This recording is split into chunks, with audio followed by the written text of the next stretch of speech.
السلام عليكم ورحمة الله وبركاته. نحمده ونصلي على رسوله الكريم. أما بعد، قال الله تبارك وتعالى في القرآن العظيم والفرقان المجيد: أعوذ بالله من الشيطان الرجيم. بسم الله الرحمن الرحيم. ألا تعبدوا إلا الله إنني لكم منه نذير وبشير. صدق الله العظيم. அளவற்ற அருளாளனும் நிகரற்ற அன்புடையோனுமாகிய ஒற்றா கருணை கடலாளன் ஆற்றல் மிகுந்த அல்லாஹ்வை போற்றி புகழ்ந்தவனாக எனது வார்த்தைகளை துவக்கம் செய்கிறேன். கண்ணியத்திற்குரிய அல்லாஹ்வின் நல்லடியார்களே, இன்று தராவி தொழுகையிலே சூரத்து யூனுஸ், சூரத்துல் ஹூத் இரண்டு சூறாக்கள் ஓதப்பட்டது. இரண்டுமே பெரிய சூறாக்கள். ஹூத் சூரா கொஞ்சம் ஓதப்பட்டது. இரண்டு சூறாக்களில் இருந்து அல்லாஹ் ரப்பல் ஆலமீன் நிறைய படிப்பினைகளை நமக்கு சொல்லுகிறான்.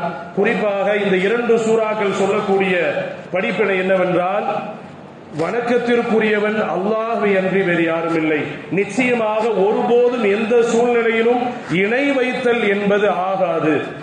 அல்லாஹுவை மட்டுமே வணங்க வேண்டும், இணை வைத்தல் ஆகாது என்பதை குறித்து இரண்டு சூறாக்களிலும் நிறைய பேசுகிறார். ஒவ்வொரு சூறாவும் முக்கால் ஜுஸ், கிட்டத்தட்ட இரண்டு சூறாவும் சேர்ந்தால் ஒன்று ஜுஸ், இரண்டு ஜுஸ், ஒன்று ஜுஸாக இருக்கிறது இரண்டு சூறாவும்.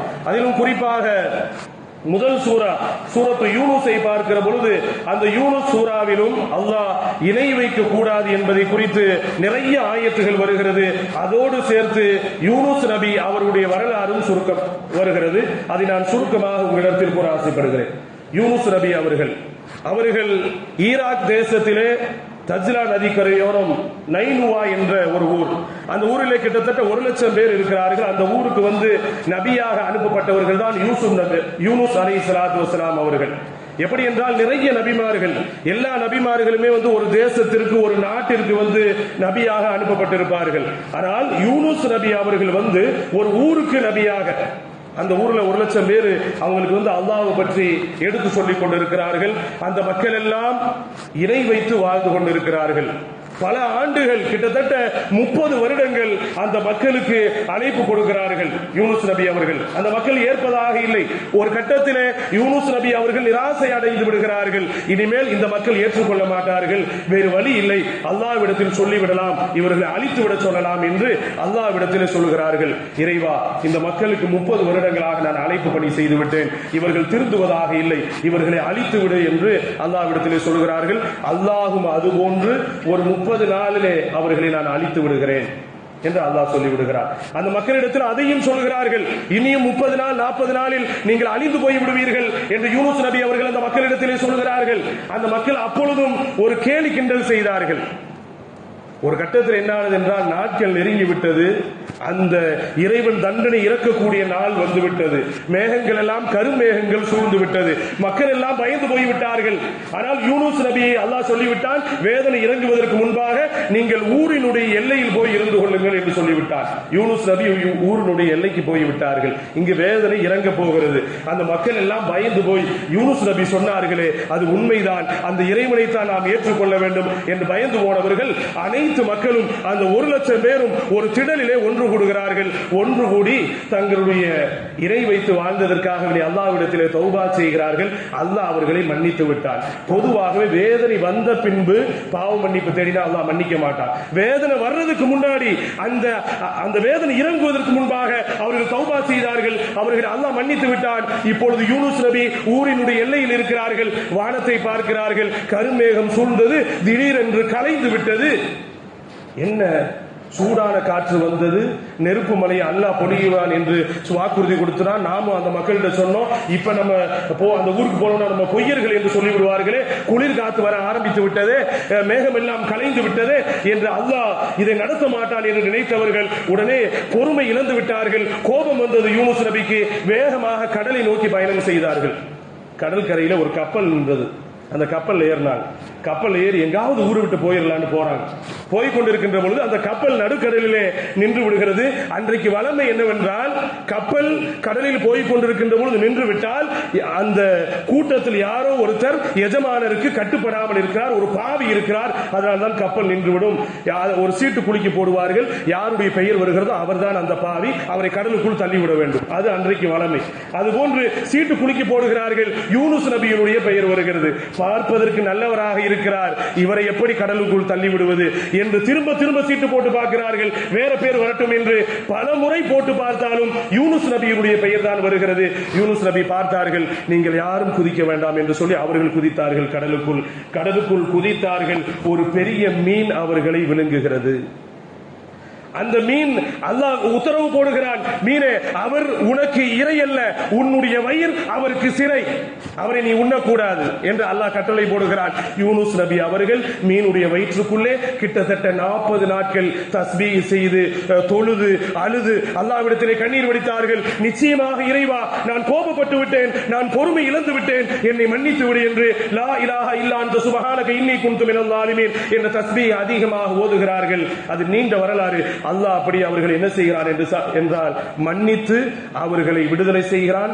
மீன் அவர்களை கரையோரத்தில் போய் துப்புகிறது. ஆகவே இந்த வரலாறில் அந்த மக்கள் இணை வைத்து வாழ்ந்தார்கள். வாழ்ந்த அந்த மக்களிடத்திலே யூனுஸ் அலைஹிஸ்ஸலாத்து வஸ்ஸலாம் அவர்கள் பல நபிமார்கள் பல 100 ஆண்டுகள் எல்லாம் பொறுமையோடு அழைப்பு பணி செய்திருக்கிறார்கள். 30 வருடம் நீங்கள் இப்படி செய்து பொறுமை இல்லாமல் இப்படி பொறுமை இழந்து விட்டீர்களே, நீங்கள் ஏற்ற கொள்கையில் நீங்கள் செய்யக்கூடிய பணியில் நீங்கள் இஸ்திகாமத்தோடு இல்லையே, அதில் உறுதியாக நிலைத்து இல்லையே என்று அல்லாஹ் அவர்களை கண்டிக்கின்றான். இது யூனுஸ் சூராவில் வரக்கூடிய வரலாறு. அடுத்து இரண்டாவது ஹூது சூரா ஓதப்பட்டு, ஹூது சூரா அதுவும் என்ன சொல்கிறது என்றால், ஹூது சூராவிலும் அல்லாஹ்வை தவிர யாரையும் வணங்கக்கூடாது, நிச்சயமாக இணை வைத்தல் என்பது ஒருபோதும் ஆகாது என்பதுதான் ஹூது சூராவிலும் அதிகமான ஆயத்துகள் வருகிறது. ஹூது சூராவை பற்றி நான் சொல்வதை விட ஹஜ்ரத் முஹம்மது ஸல்லல்லாஹு அலைஹி வஸல்லம் அவர்கள் சொல்கிறார்கள். ஒரு முறை ஹஜ்ரத் அபூபக்கர் சித்திக் ரலியல்லாஹு தஆலா ஹஜ்ரத் முஹம்மது ஸல்லல்லாஹு அலைஹி வஸல்லம் அமர்ந்து பேசிக் கொண்டிருக்கிறார்கள். 2 பேரும் பேசிக் கொண்டிருக்கின்ற பொழுது அபூபக்கர் சித்திக் ரலியல்லாஹு தஆலா நாயகத்தை உற்று பார்க்கிறார்கள். பார்த்துவிட்டு சொன்னார்கள், நாயகமே, உங்களுக்கும் நரைத்து விட்டதே, உங்களுக்கும் ஆங்காங்கே நரைத்த முடிகள் எனக்கு தெரிகிறது என்று அபூபக்கர் சித்திக் ரலியல்லாஹு தஆலா அவர்கள் சொல்கின்ற பொழுது, அதுவும் விரைவாக நரைத்து விட்டதே நாயகமே உங்களுக்கு என்று சொன்ன பொழுது ஹஜ்ரத் முஹம்மது ஸல்லல்லாஹு அலைஹி வஸல்லம் அவர்கள் சொன்னார்கள், ஆம், குர்ஆனில் உள்ள ஒரு சில சூறாக்கள், குறிப்பாக ஹூது சூரா என்பது என்னுடைய முடியை நரைக்க வைத்து விட்டது என்று ஹஜ்ரத் முஹம்மது ஸல்லல்லாஹு அலைஹி வஸல்லம் அவர்கள் சொன்னார்கள். ஏனென்றால் ஹூது சூராவிலே முந்தி வாழ்ந்த சமூகம் அவர்கள் இணை வைத்து வாழ்ந்ததால் அவர்கள் எப்படி அழிக்கப்பட்டார்கள், அவர்களுக்கு எப்படியெல்லாம் வேதனை இறக்கப்பட்டது என்ற ஆயத்துகள் எல்லாம் நிறைய ஹூது சூராவில் வருகிறது. அது மட்டுமல்ல, அதுபோன்று என்னுடைய சமுதாயம் தண்டிக்கப்பட்டு விடுவார்களோ, அதனால் நான் அச்சப்படுகிறேன், கவலைப்படுகிறேன், பதட்டப்படுகிறேன், திடுக்கம் அடைகிறேன், அதனால் என்னுடைய முடி நரைத்து விடுகிறது என்று ஹஜ்ரத் முஹம்மது ஸல்லல்லாஹு அலைஹி வஸல்லம் அவர்கள் சொன்னார்கள். பொதுவாக இந்த நரை என்பது எப்படி ஏற்படுகிறது என்றால், வயதானவுடன் நரை ஏற்படுகிறது. ஏன் வயதானால் நரை ஏற்படுகிறது? விஞ்ஞானிகள், மருத்துவர்கள், அறிவியல் ஆராய்ச்சியாளர்கள் சொல்கிறார்கள், வயதான பின்பு வயதானவர்களுக்கு இயற்கையாகவே உடம்பிலே அந்த ஈரத்தன்மை என்பது இருக்கிறது, ஈரத்தன்மை என்பது குறைந்து வரும். குறைந்து வர வர என்ன ஆகும் என்று சொன்னால், முடிகள் நரைக்க ஆரம்பித்துவிடும். எப்படி விவசாயத்திலே அந்த செடிகள் அது தண்ணீர் இல்லாமல் அது காய்ந்து போய் விடுகிறதோ, அதுபோன்று மனிதனுடைய உடம்பில் ஈரப்பசை இல்லை என்றால் முடிகள் நரைக்க ஆரம்பித்துவிடும்.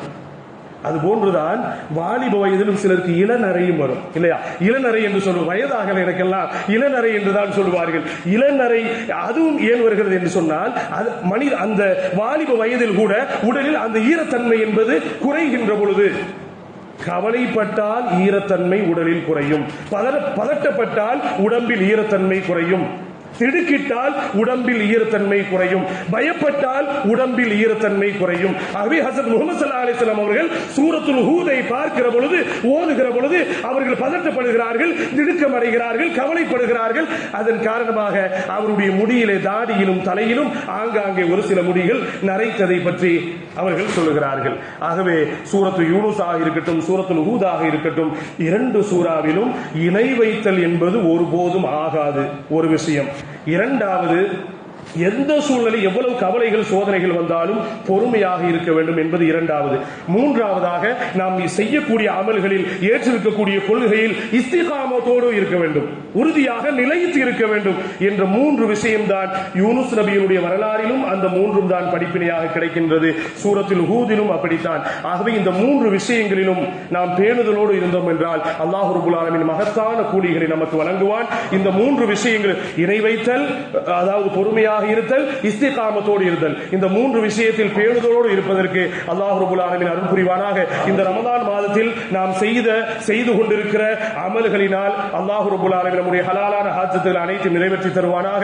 இந்த ரமதானுடைய மாதத்தில் நாம் செய்து கொண்டிருக்கின்ற இந்த இபாதத்துகளின் பொருட்டினால் நம்மை பிரிந்து கபரில் வாழ்ந்து கொண்டிருக்கிற நம்முடைய பிரியத்திற்குரிய நம்முடைய பாசத்திற்குரிய அந்த கபர் வாசியில் அவருடைய பாவங்களை அல்லாஹ் மன்னித்து அவர்களுக்கு சொர்க்கத்தை கொண்டு சுப செய்தி அறிவிப்பு செய்வானாக. ரப்பனா ஹப் லனா மின் அஸ்வாஜினா வ ذُرِّيَّاتِنَا قُرَّةَ أَعْيُنٍ وَاجْعَلْنَا لِلْمُتَّقِينَ إِمَامًا اللهم اغفر لنا ذنوبنا وخطايانا كلها يا رب العالمين.